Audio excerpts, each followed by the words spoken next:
الحمد لله نحمده ونستعينه ونستغفره ونؤمن به ونتوكل عليه ونعوذ بالله من شرور أنفسنا ومن سيئات أعمالنا من يهده الله فلا مضل له ومن يضلله فلا هادي له ونشهد أن لا إله إلا الله وحده لا شريك له ونشهد أن سيدنا وسندنا ومولانا محمدا عبده ورسوله أرسله بالحق بشيرا ونذيرا وداعيا إلى الله بإذنه وسراجا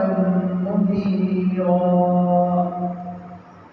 أما بعد فقد قال الله تبارك وتعالى في القرآن المجيد والفرقان الحميد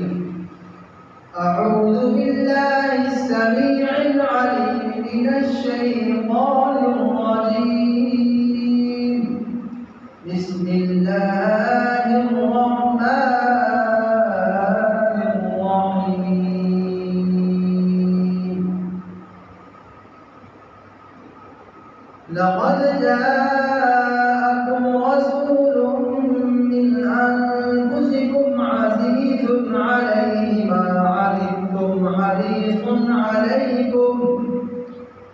عزيز عليه ما عنتم حريص عليكم بالمؤمنين رؤوف رحيم وقال الله تبارك وتعالى في مقام آخر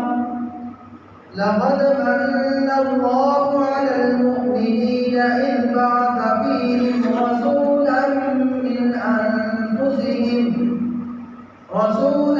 من أنفسهم يتلو عليهم آياته ويزكيهم ويعلمهم الكتاب والحكمة وإن كانوا من قبل لفي ضلال مبين وقال رسول الله صلى الله عليه وسلم لا يؤمن أحدكم حتى أكون أحب إليه من والده وولده والناس أجمعين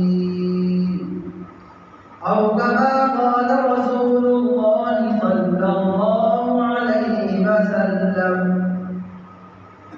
وقال رسول الله صلى الله عليه وسلم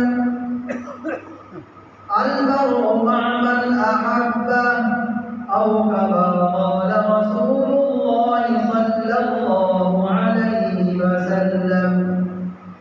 صدق الله العظيم وصدق رسوله النبي الكريم الأمين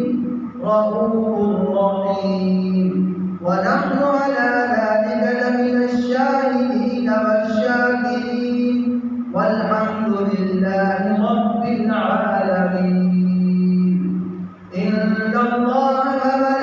وملائكته يصلون على النبي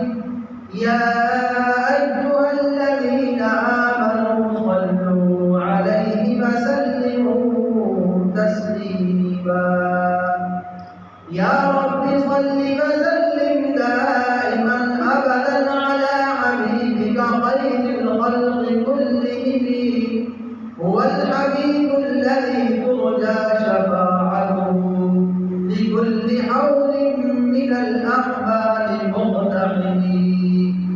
محمد کی آمد بشیرا نذیرا محمد کی آمد بشیرا نذیرا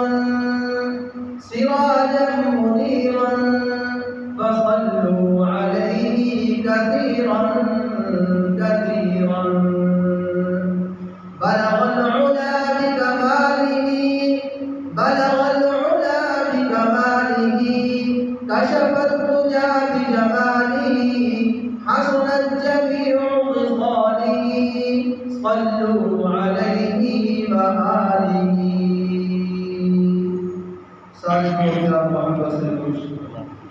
اللهم صل على محمد وعلى آل محمد كما صليت على إبراهيم وعلى آل إبراهيم إنك حميد مجيد اللهم بارك على محمد وعلى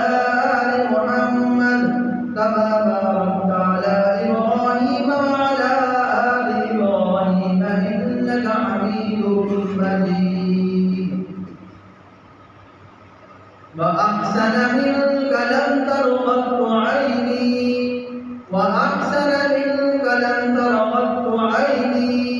وأجمل منك لم تلد النساء خلقت مبرأ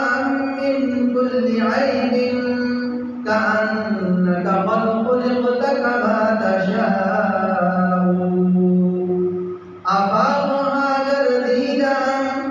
أفاقها جرديدا بسيار خوب دیدہ أفاقها جرديدا أفاقها جرديدا بسيار خوب دیدہ ولكن تو چیز دیگری میرے انتہائی والد الاحترام سامعین مکرم اللہ رب العزت کی توفیق سے چند آیاتیں آپ حضرات کے سامنے تلاوت کی ہیں اللہ رب العزت سے دعا ہے کہ اللہ رب العزت ہم سب کو عمل کرنے کی توفیق عطا فرمائے میرے دوستو اللہ رب العزت نے ہم سب کے اوپر لاکھوں کروڑوں نعمتیں نازل فرمائی ہیں لاکھوں کروڑوں ہمیں نعمتیں عطا فرمائی ہیں اور اللہ رب العزت کی ہر وقت ہم نعمتوں میں ہیں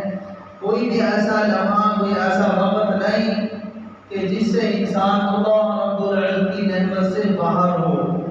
ہر وقت انسان اللہ رب کی نعمتوں کو استعمال کر رہا ہے یہ خود انسان کا وجود بھی اللہ رب العزت کی بہت بڑی ایک نعمت ہے کہ اللہ رب العزت نے ہمیں آدم علیہ السلام کی ذریت میں پیدا فرمایا انسان بنا تو انسان ہونا یہ بھی اللہ رب کے ہاں بہت بڑا ایک شرف ہے اللہ تعالیٰ نے انسان کو بہت بڑا مرتبہ عطا فرمایا ہے لیکن اس کے ساتھ ساتھ اور بھی اللہ رب کے ہمارے اوپر بہت احسانات ہیں کہ پیارے آقا صلی اللہ علیہ وسلم کی ہمیں امت میں سے پیدا فرمایا یہ بھی اللہ رب کا احسان ہے اور پھر آپ صلی اللہ علیہ وسلم کی امت میں پیدا فرما کے اللہ رب العزت نے ہمیں آپ صلی اللہ علیہ وسلم کی امت کے دو گروہ ان میں سے ایک کافر ہے ایک مسلمان ہے ایک امت دعوت ہے ایک امت اجابت ہے اللہ رب العزت نے امت دعوت میں نہیں بلکہ ہمیں امت اجابت میں پیدا فرمایا امت دعوت کافر ہے جن کو دعوت دی جاتی ہے اور دوسری امت اجابت ہے کہ جنہوں نے آپ صلی اللہ علیہ وسلم کی دعوت کو قبول کر لیا ہے دعوت کو قبول کر چکے ہیں تو یہ اللہ رب کی بہت بڑی نعمت ہے کہ اللہ رب نے ہمیں امت اجابت میں سے بنایا کہ ہمیں مسلمان اللہ رب نے بنایا تو اللہ رب العزت کے لاکھوں کروڑوں احسانات ہمارے اوپر ہیں تو جو آیت مبارکہ تلاوت فرمائی اللہ رب نے ارشاد فرماتے ہیں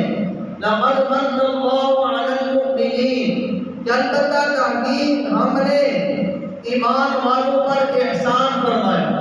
لقد من اللہ من کا میرا احسان البتہ تحقیق اللہ رب العزت نے احسان فرمایا کن کے اوپر علی المؤمنین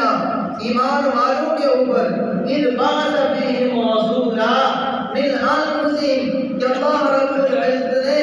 انہی میں سے ایک رسول ان کے اندر مبعوث فرمایا तो मेरे दोस्तों, उस महबूब और उस नबी और उस